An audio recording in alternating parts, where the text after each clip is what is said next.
queridos amigos e amigas do nosso ESD Online, da Sociedade Espírita Joana de Ângeles e do Centro Espírita Regeneração, e os convidados que nos acompanham nesta modalidade de estudo tão importante. Nós teremos, na noite de hoje, o capítulo 12 do Guia para Estudo da Doutrina Espírita, cujo tema é Deus. Já terminamos aqueles 11 capítulos nos quais nós analisamos o pensamento de Allan Kardec, rico em informações, compondo assim um elenco de assuntos que todos nós precisamos conhecer.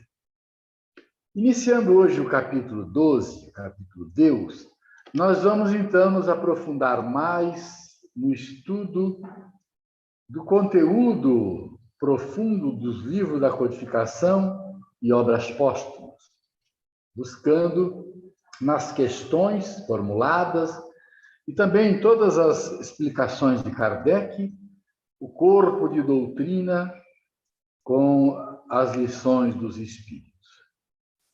Então, nós queremos que vocês valorizem esses capítulos que nós já estudamos, buscando-os, se possível, no YouTube ou estudando-os novamente em casa.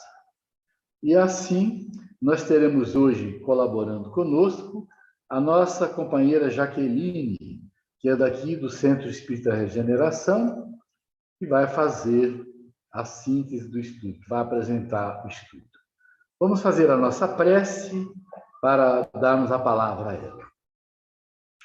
Elevando o pensamento a Jesus, vamos dizer assim: Senhor, abençoa mais uma atividade doutrinária das nossas casas espíritas, na qual nós vamos nos enriquecer com conhecimentos para a nossa caminhada espiritual, para sempre na jornada rumo ao infinito. Que a nossa companheira Jaqueline, inspirada pelos bons espíritos, possa nos trazer a lição de hoje, o tema Deus, com o máximo de simplicidade, com o máximo de clareza para todos nós. Que assim seja.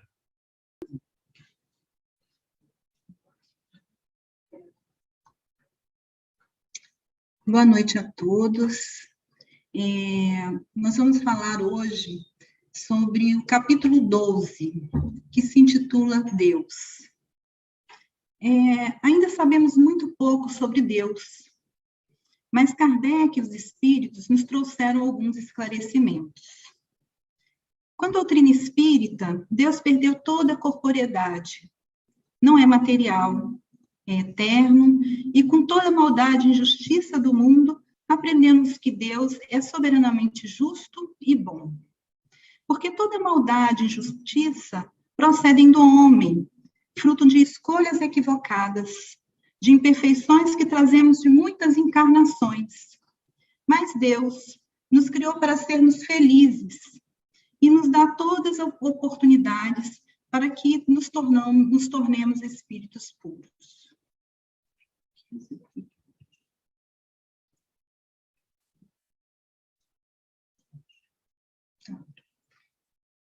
A bibliografia que nós vamos usar é o Livro dos Espíritos, Deus e o Infinito, questão 1 a 3, Prova da Existência de Deus, questão 4 a 9, Gênese, Existência de Deus, capítulo 2, de 1 a 7, A Providência, capítulo 2, de 20 a 30, e A Visão de Deus, capítulo 2, de 31 a 37. Obras póstumas, Profissão de Fé Espírita Raciocinada, Deus, primeira parte, e Profissão de Fé Espírita Raciocinada, Criação, que também está na primeira parte, 3. Bom, na primeira questão, que é Deus, Kardec pergunta aos espíritos: o que é Deus? Deus é a inteligência suprema, causa primária de todas as coisas. Eu fui no dicionário e olhei o que é suprema. Superior a tudo, mais importante, principal, que atingiu o limite, o grau mais alto, extremo, máximo, último e mais solene. E no dicionário já colocam assim, relativo a Deus. Então, Deus é a inteligência suprema, causa primária, ou seja, causa primeira de todas as coisas. Sendo Deus a causa primária de todas as coisas, a origem de tudo o que existe, a base sobre que repousa o edifício da criação, é também um ponto que importa consideremos antes de tudo. Deus não se mostra, mas se revela pelas suas obras. Então, quando ele diz que se revela pelas suas obras, basta que a gente olhe a natureza, que nós veremos Deus. Nem sempre, pois, se faz necessário vejamos uma coisa para sabermos que ela existe. Em tudo, observando os efeitos, é que se chega ao conhecimento da causa. Quem de nós ainda não viu, assistindo um filme, de uma ave voando, sobrevoando um espaço e, de repente, a ave cai? Imediatamente, nós imaginamos que ela foi atingida, que ela levou um tiro. Então, nós não precisamos de ver que alguém atirou na ave, porque isso já remete à situação, né, que houve uma causa para que aquilo acontecesse. Então, em tudo, observando os efeitos, é que se chega ao conhecimento da causa. Outro princípio igualmente elementar é que de tão verdadeiro passou axioma, e o que é axioma? É uma evidência cuja comprovação é dispensável por ser óbvia, princípio evidente por si mesmo. Então, outro princípio igualmente elementar, que de tão verdadeiro passou axioma, é que de todo efeito inteligente tem que decorrer de uma causa inteligente.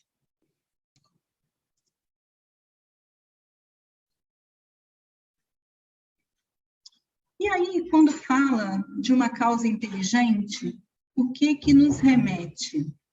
Por exemplo, se perguntarmos qual construtor de certo mecanismo engenhoso, por exemplo, um computador ou uma obra de arte, o que pensaríamos de quem respondesse que ele fez por si mesmo? Reconhecemos que a obra de um homem, que é obra de um homem, por não estar acima de sua capacidade.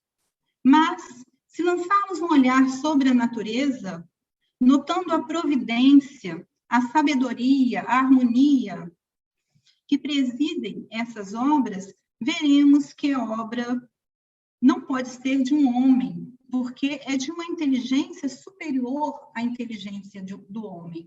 Então, só pode ser obra de Deus, que é a inteligência suprema, que é a causa primária de todas as coisas. E aí eu trouxe no livro Vivendo a Doutrina Espírita, de Antônio Baduy Filho, pelo espírito de André Luiz, as seguintes denominações que Deus recebeu. Marduk, na Babilônia, Deus vitorioso. Atom, entre os faraós, Deus incriado. Zeus, na Grécia Antiga, Deus patriarcal. Javé, entre os hebreus, Deus único. Brahma, no hinduísmo, Deus supremo. E Uracocha, entre os incas, Deus criador. Alá, no islamismo, Deus todo-poderoso. Maíra, entre os indígenas, Deus transformador. Contudo, foi o Evangelho que interpretou a sublimidade do poder maior. Quando Jesus revelou o Deus de amor e misericórdia, afirmando com ternura: é o Pai que está nos céus.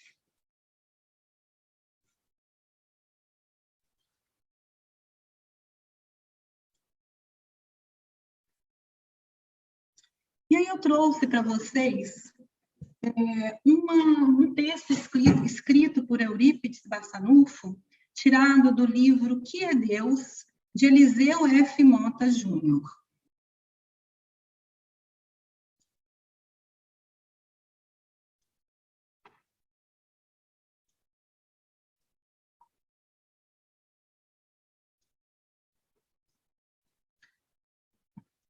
O universo é obra inteligentíssima, obra que transcende a mais genial inteligência humana.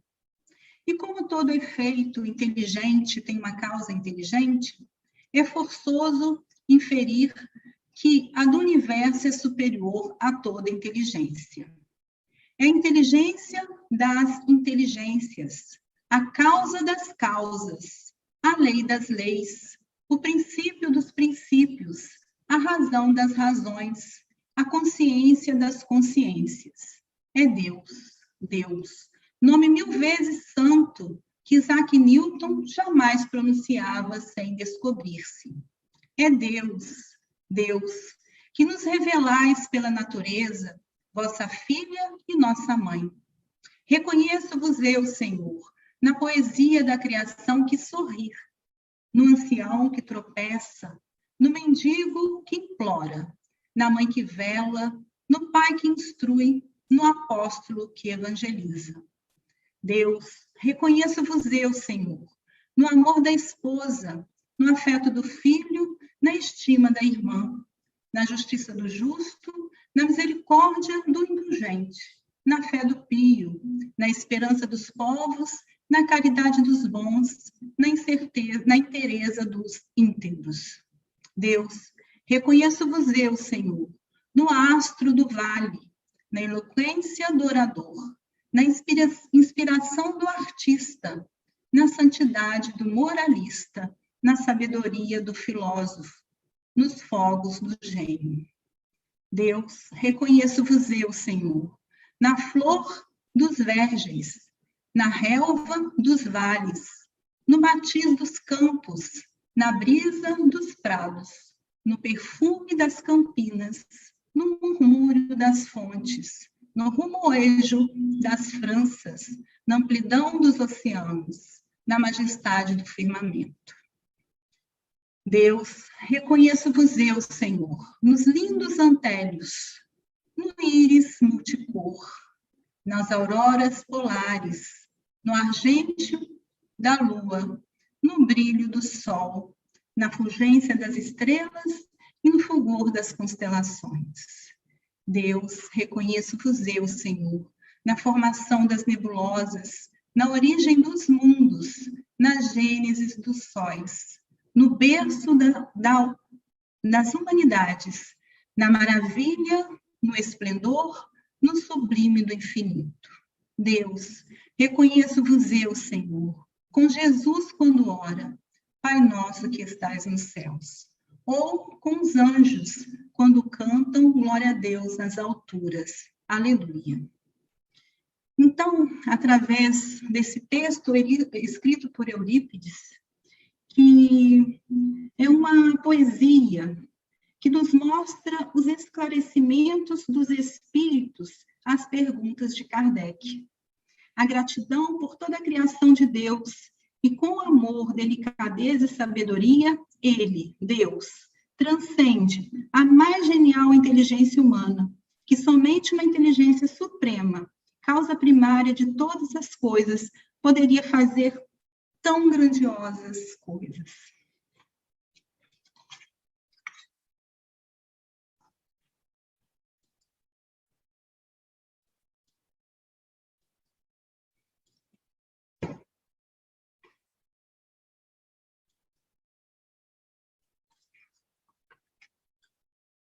O que se deve entender por infinito? O que não tem começo nem fim. O desconhecido. Tudo que é desconhecido é infinito. Poder-se-ia dizer que Deus é infinito? E aí os espíritos respondem: definição incompleta, pobreza de linguagem humana, insuficiente para definir o que está acima da linguagem dos homens. E aí eu trouxe mais essas duas questões, que Kardec pergunta aos espíritos: pode o homem compreender a natureza íntima de Deus? Não. Falta-lhe para isso um sentido. É dado ao homem conhecer o princípio das coisas? Não. Deus não permite que ao homem tudo seja revelado neste mundo. Então, é importante que a gente guarde essas duas perguntas, porque, mas no decorrer do estudo, nós vamos estar falando sobre elas indiretamente, né? Que consequência se pode tirar do sentimento intuitivo que todos os homens trazem em si da existência de Deus? Bom, esse sentimento íntimo e inato de Deus, ele é natural em nós, nasce com o ser. Quando o princípio inteligente, através da sua trajetória evolutiva, alça condições de encarnar pela primeira vez como espírito, ali ele conquista a consciência da existência de Deus. Nenhum ser racional existe no mundo que não tenha esse sentimento dentro de si. É uma condição inerente ao espírito. Então, os espíritos respondem a essa pergunta: que consequência se pode tirar do sentimento intuitivo que todos os homens trazem em si da existência de Deus? A de que Deus existe, pois de onde lhes viria esse sentimento se não tivesse uma base? É ainda uma consequência do princípio de que não há efeito sem causa. Então, essa base é essa conquista que nós adquirimos quando a gente encarna pela primeira vez como espírito, né? A gente conquista a consciência da existência de Deus. A existência de Deus é, pois, uma realidade comprovada, não só pela revelação, como pela evidência material dos fatos. Os povos selvagens nenhuma revelação tiveram, entretanto, creem instintivamente na existência de um poder sobre-humano. Eles veem coisas que estão acima das possibilidades do homem e deduzem que essas coisas provêm de um ente superior à humanidade. Não demonstraram raciocinar com mais lógica do que os que pretendem que tais coisas se fizeram a si mesmas? O sentimento íntimo que temos da existência de Deus não poderia ser fruto da educação, resultado de ideias adquiridas? Se assim fosse, por que existiria nos vossos selvagens esse sentimento? Se o sentimento da existência de um ser supremo fosse tão somente produto de um ensino, não seria universal e não existiria senão nos que houvessem podido receber esse ensino, conforme se dá com as noções científicas. Então, nós vimos que esse sentimento nós adquirimos quando nós encarnamos pela primeira vez, né? É um sentimento inato do espírito. Poder-se achar nas propriedades íntimas da matéria a causa primária da formação das coisas? Mas então, qual seria a causa dessas propriedades? É indispensável sempre uma causa primária.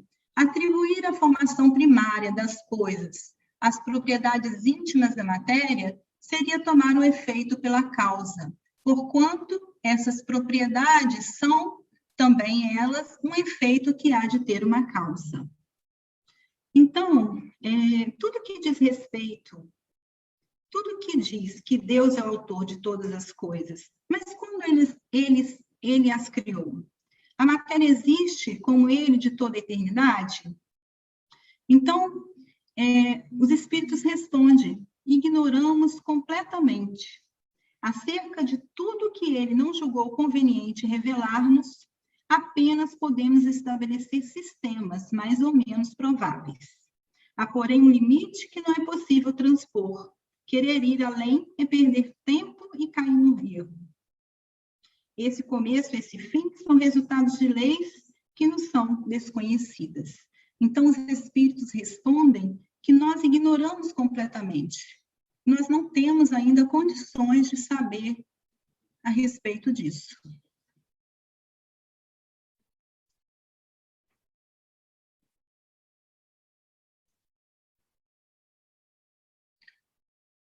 O que se deve pensar da opinião dos que atribuem a formação primária a uma combinação fortuita da matéria ou por outra ao acaso?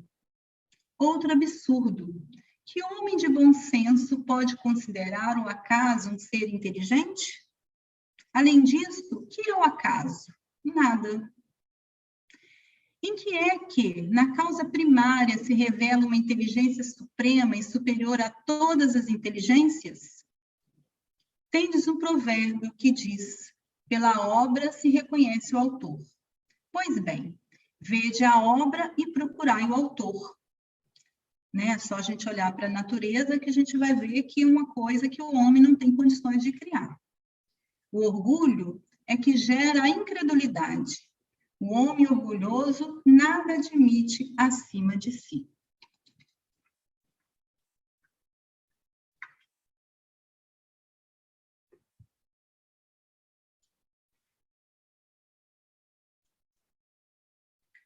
O princípio das coisas faz parte do segredo de Deus, como nós vimos ali atrás. O homem tem por guia, na pesquisa dos desconhecidos, os atributos de Deus. E os mundos materiais tiveram um começo e terão um fim. Quer a matéria exista de toda a eternidade, como Deus, quer tenha sido criado numa época qualquer. É evidente, segundo o que se passa diariamente às nossas vistas, que as transformações da matéria são temporárias e que dessas transformações resultam diferentes corpos, que nascem e se destroem sem cessar.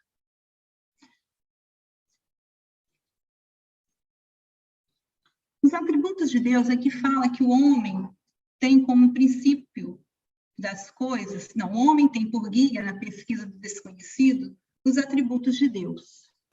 Os atributos de Deus, que são que Deus é eterno, é imutável, imaterial, único, onipotente, soberanamente justo e bom, é infinito em suas perfeições. Toda doutrina ou teoria científica ou religiosa que tire qualquer parcela de um só de seus atributos será necessariamente falsa.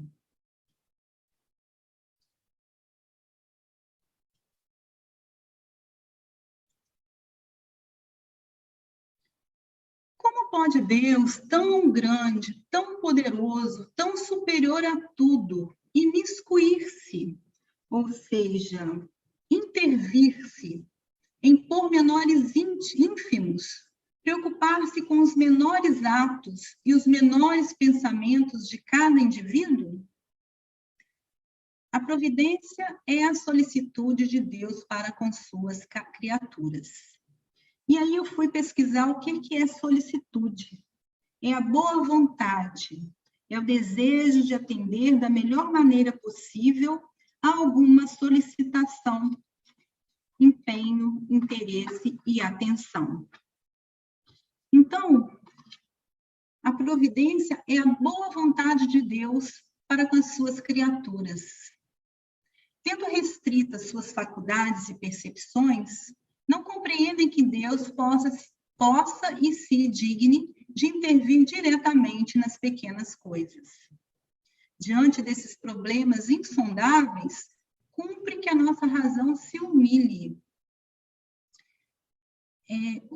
Quando fala aqui que a razão se humilhe, é que a gente pare de fazer tantos questionamentos em relação a Deus e aceite que Deus é uma inteligência suprema e causa primária de todas as coisas. Que Deus é bom, que Deus sempre quer o melhor para nós.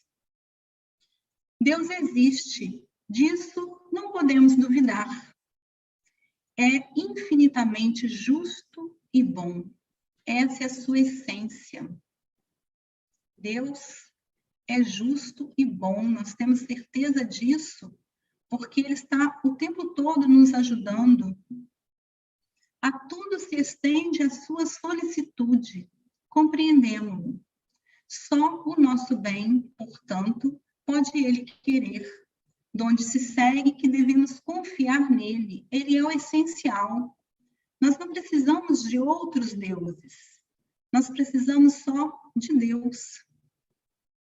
Quanto ao mais, esperamos que nos tenhamos tornado dignos de o compreender.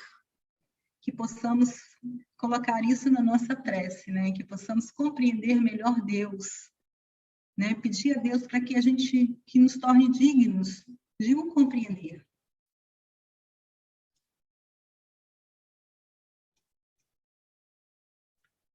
Se Deus está em toda parte, por que não o vemos? Vê-lo-emos quando deixarmos a terra? Então, os nossos órgãos, a primeira pergunta, né, que ele pergunta, se Deus está em toda parte, por que não vemos? Não vemos porque os nossos órgãos materiais não podem perceber as coisas de essências espirituais. Só podemos ver Deus quando conquistarmos o privilégio das almas purificadas, ou seja, nos tornarmos espíritos puros. À medida que nos elevamos moralmente, conquistaremos o direito de ver Deus. Então, vê-lo-emos quando deixarmos a terra? Não, porque quando a gente deixa a terra, nós sabemos que junto com nós, né, com os espíritos, vão também as nossas imperfeições. E nós só veremos Deus quando, através de várias encarnações, a gente for se moralizando e nos tornarmos espíritos puros, aí conquistaremos o direito, né, de ver Deus. E vamos ver o que os espíritos responderam. A primeira é fácil responder. Por serem limitadas as percepções dos nossos órgãos visuais, elas os tornam inaptos à visão de certas coisas, mesmo materiais. Alguns fluidos nos fogem totalmente à visão e aos instrumentos de análise. Entretanto, não duvidamos da existência deles. Os nossos órgãos materiais não podem perceber as coisas de essência espiritual. Unicamente com a visão espiritual é que podemos ver os espíritos e as coisas do mundo imaterial. Somente a nossa alma, portanto, pode ter a percepção de Deus. Dar-se-á que ela o veja logo após a morte? A esse respeito, só as comunicações de além-túmulo nos podem instruir. Por elas, sabemos que a visão de Deus constitui privilégio das mais purificadas almas, e que bem poucas, ao deixarem o envoltório terrestre, se encontram num grau de desmaterialização necessária a tal efeito. Então, seriam os espíritos que vêm em missão, que já são espíritos puros. Uma comparação vulgar o tornará facilmente compreensível.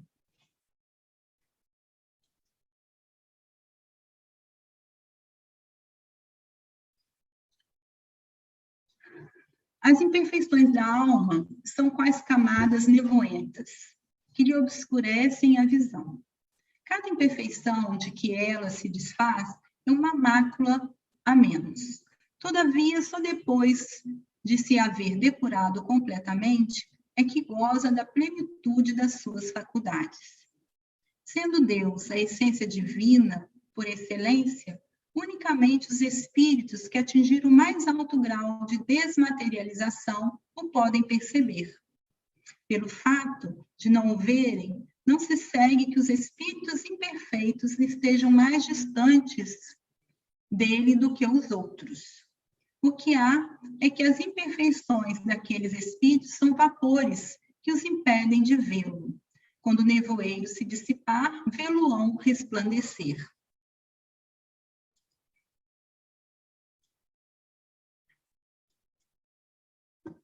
Quando, pois, alguns espíritos dizem que Deus lhes proíbe respondam uma dada pergunta, não é que Deus lhes apareça ou dirija a palavra para lhes ordenar ou proibir isto ou aquilo. Não. Eles, porém, o sentem, recebem os eflúvios do seu pensamento, como nos sucede com relação aos espíritos que nos envolvem em seus fluidos, embora não o vejamos.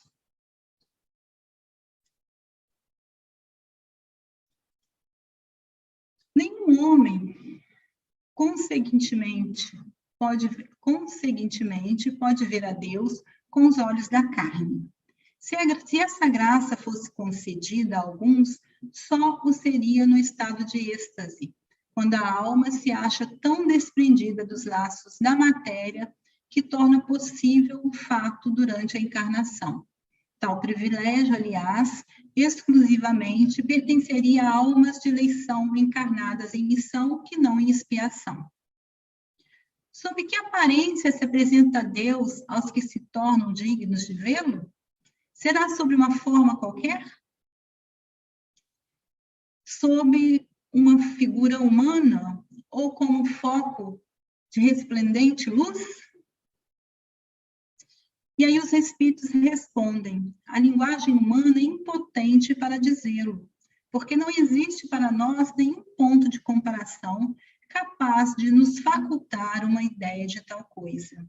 Então, ele diz aqui que nós não temos ainda uma linguagem que possibilita que faça alguma comparação para dizer como, de que forma que Deus se apresenta.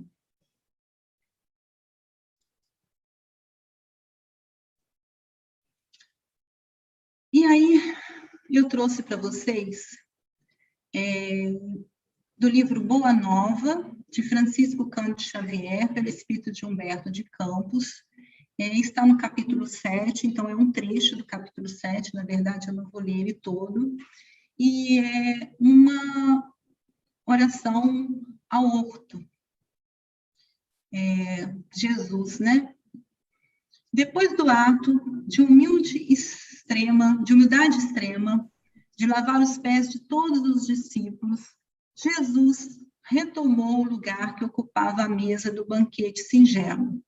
E antes de se retirarem, elevou os olhos ao céu e orou assim, fervorosamente, conforme relata o Evangelho de João. Pai Santo, eis que é chegada a minha hora. Acolhe-me em teu amor, eleva o teu Filho, para que ele possa elevar-te entre os homens no sacrifício supremo. Glorifiquei-te na terra, testemunhei tua magnanimidade e sabedoria, e consumo agora a obra que me confiaste. Neste instante, pois, meu Pai, ampara-me com a luz que me deste muito antes que este mundo existisse. E fixando o olhar amoroso sobre a comunidade dos discípulos, que silenciosos lhe acompanhavam a rogativa, continuou.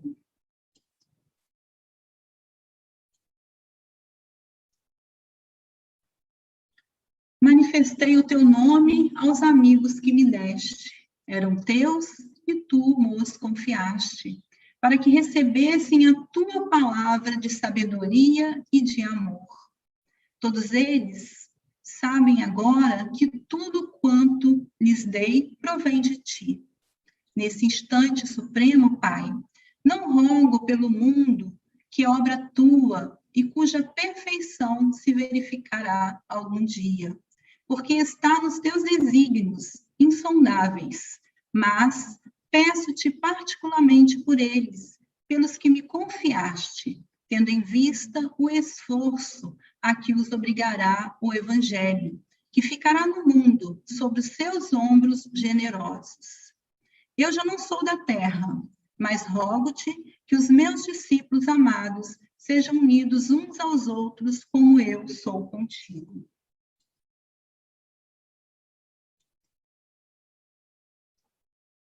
Dei-lhes a tua palavra para os trabalhos santos da redenção das criaturas. Que, pois, eles compreenderam que nesta tarefa grandiosa o maior testemunho é o nosso próprio sacrifício pela tua causa. Compreendendo que estão neste mundo sem pertencerem às suas ilusórias convenções, por pertencerem só a ti, cujo amor viemos todos para regressar à tua magnanimidade e sabedoria, quando houvermos edificado o bom trabalho e vencido na luta proveitosa. Que os meus discípulos, Pai, não façam da minha presença pessoal o motivo de sua alegria imediata. Que me sintam sinceramente em suas aspirações, a fim de experimentarem o meu júbilo completo em si mesmos.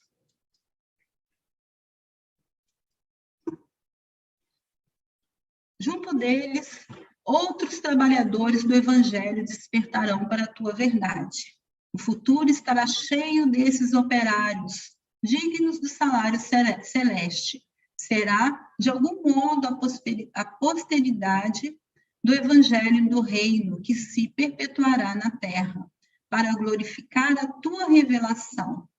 Protege-os a todos, Pai, que todos recebam a tua bênção, abrindo seus corações às claridades renovadoras. Pai justo, o mundo ainda não te conheceu. Eu te conheci e lhes fiz conhecer o teu nome e a tua bondade infinita, para que o amor com que tens amado esteja neles e eu neles esteja.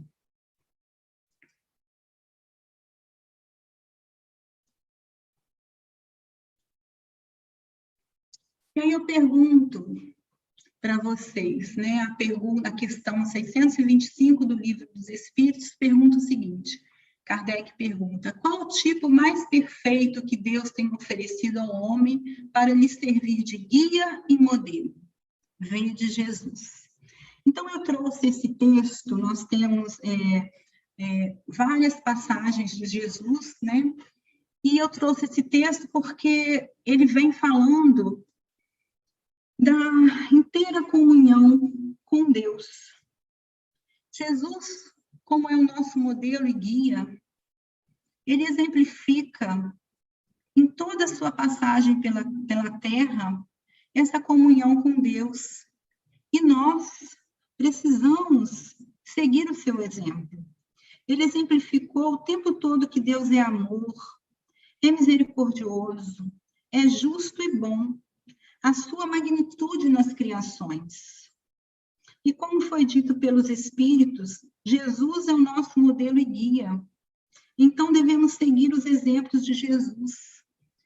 Nós precisamos nos atentar para Deus, como sendo o nosso Criador, o nosso Pai amado. Precisamos aproveitar as oportunidades que nós recebemos aqui na Terra para nos tornarmos espíritos melhores, que quanto mais a gente conseguir aproveitar a nossa encarnação, mais rápido estaremos juntos de Deus. Então, precisamos mudar, nos tornarmos melhores do que nós somos hoje. Por isso que eu trouxe esse texto para exemplificar a comunhão de Jesus com Deus e o caminho que nós precisamos trilhar na nossa vida.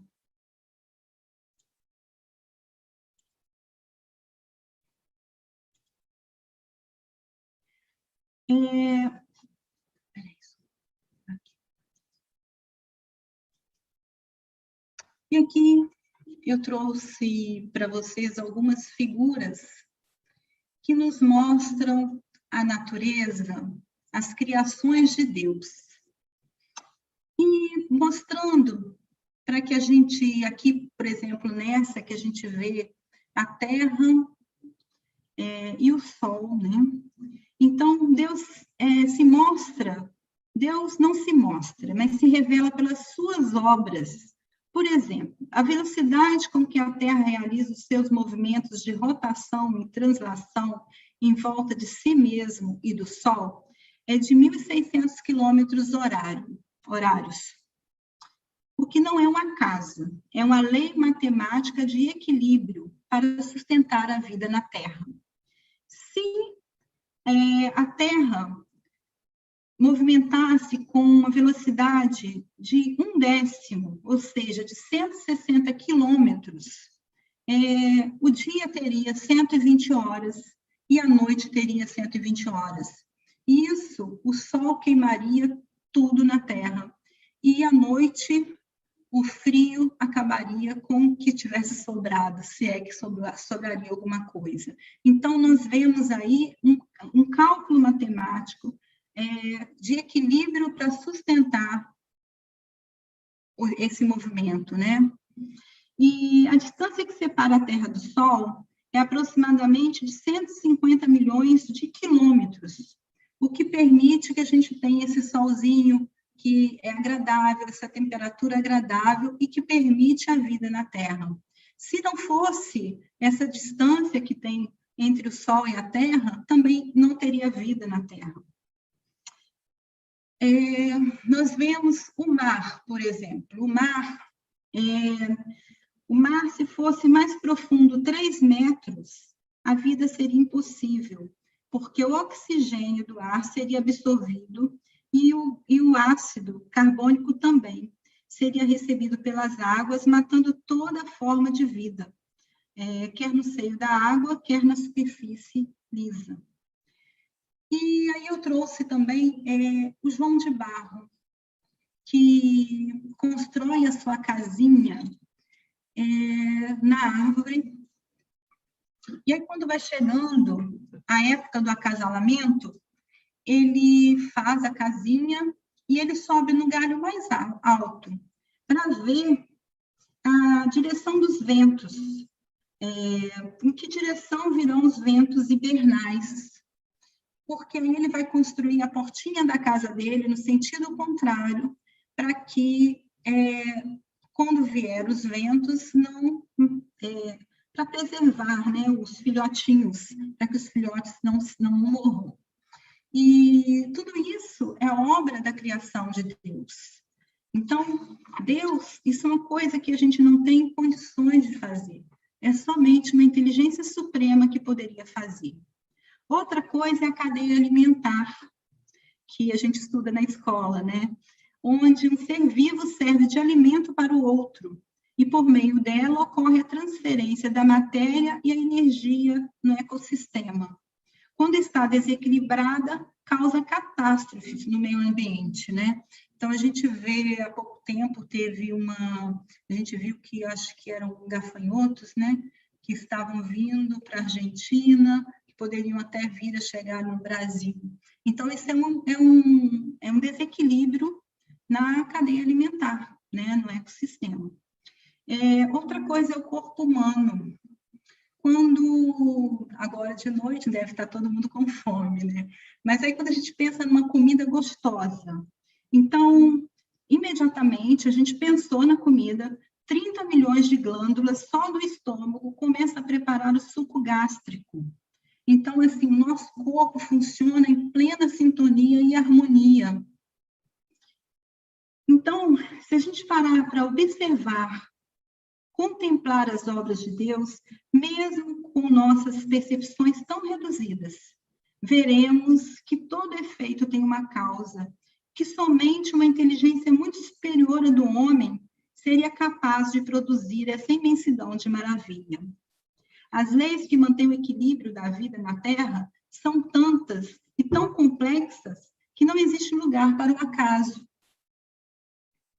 Nenhuma inteligência humana seria capaz de criar obras com tamanha perfeição, beleza e harmonia. Um vírus não o vemos e não duvidamos que ele existe. Não precisamos ver Deus, mas sentimos Deus e o adivinhamos. Sentimos Deus quando Deus se manifesta dentro de nós. E adivinhamos quando, através das circunstâncias, de uma página, de uma pessoa que chegue até a gente, Deus se revela. Como diz os espíritos superiores, Deus existe, disso não podemos duvidar, é o essencial. O homem deve estudar as próprias imperfeições a fim de libertar-se delas. O que será mais útil do que pretender penetrar no que é impenetrável. E os Espíritos nos dizem que é o orgulho que gera incredulidade, porque o homem orgulhoso não admite existir algo acima dele. E só para a gente fixar, eu trouxe aqui mais umas questões que falam o seguinte: penetrará o homem um dia o mistério das coisas que lhe estão ocultas? O véu se levanta aos seus olhos à medida que eles se depuram, mas, para compreender certas coisas, são-lhes precisas faculdades que ainda não possui. Não pode o homem, pelas suas investigações científicas, penetrar alguns dos segredos da natureza? A ciência lhe foi dada para o seu adiantamento, e todas as coisas. Ele, porém, não pode ultrapassar o limite que Deus estabeleceu. Deus existe de toda a eternidade? Ignoramos completamente. Na pesquisa do desconhecido, nós vimos que os atributos de Deus, que se tirar um só dos atributos de Deus, essa ideia será falsa.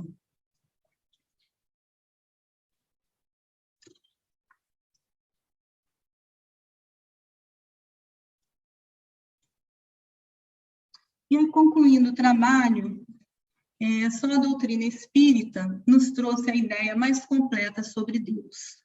Como vimos durante o estudo, Deus teve ao longo da história da humanidade várias denominações.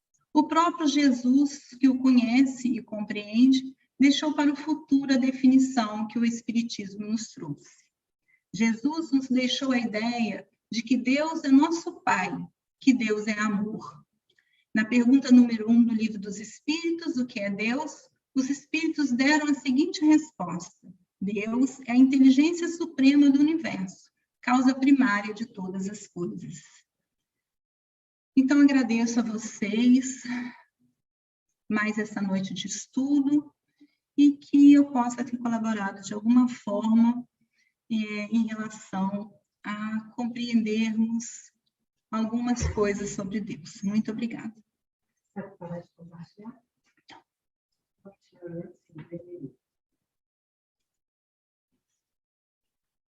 Tivemos a Jaqueline fazendo a síntese do capítulo. Parabéns, Jaqueline. Agora nós precisamos abrir para as perguntas. Então, quem está controlando no chat é a Alexandra.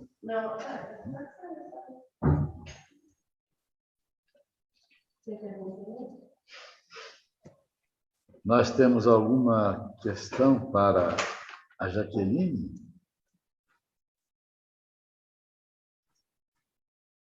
Oi, João. Boa noite. Não, até agora não.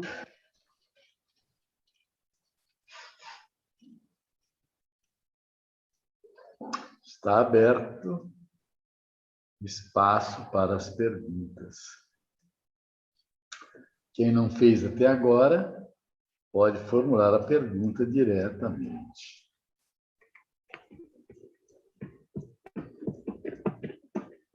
O próximo capítulo vai ser da natureza divina, e nós teremos muitas coisas ainda para aprender sobre essa questão que foi iniciada hoje.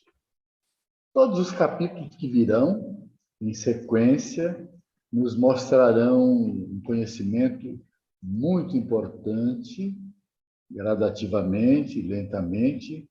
Portanto, vocês têm que começar a ler antes, para tirarem dúvidas aqui, se elas permanecerem depois. É sempre uma boa ajuda ao estudo, questões que não ficarem bem explicadas serem apresentadas aqui, para que a gente não tenha no nosso programa de disponibilidade da matéria no YouTube dúvidas que possam dificultar o entendimento da doutrina.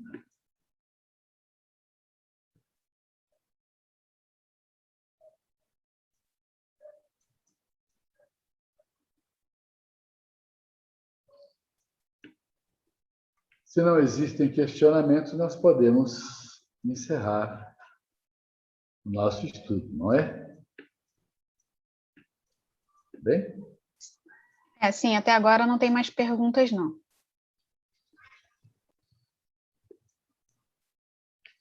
Então, é melhor nós encerrarmos, fazendo a nossa prece final, agradecendo a Jaqueline, agradecendo a todos vocês que estão participando todas as semanas do nosso ESD, agradecendo aos bons espíritos que estão nos ajudando a perseverar neste programa que vai nos enriquecer muito e fazer relembrar o que nós já estudamos tanto nas nossas casas espíritas, pois que esse estudo é o estudo que nós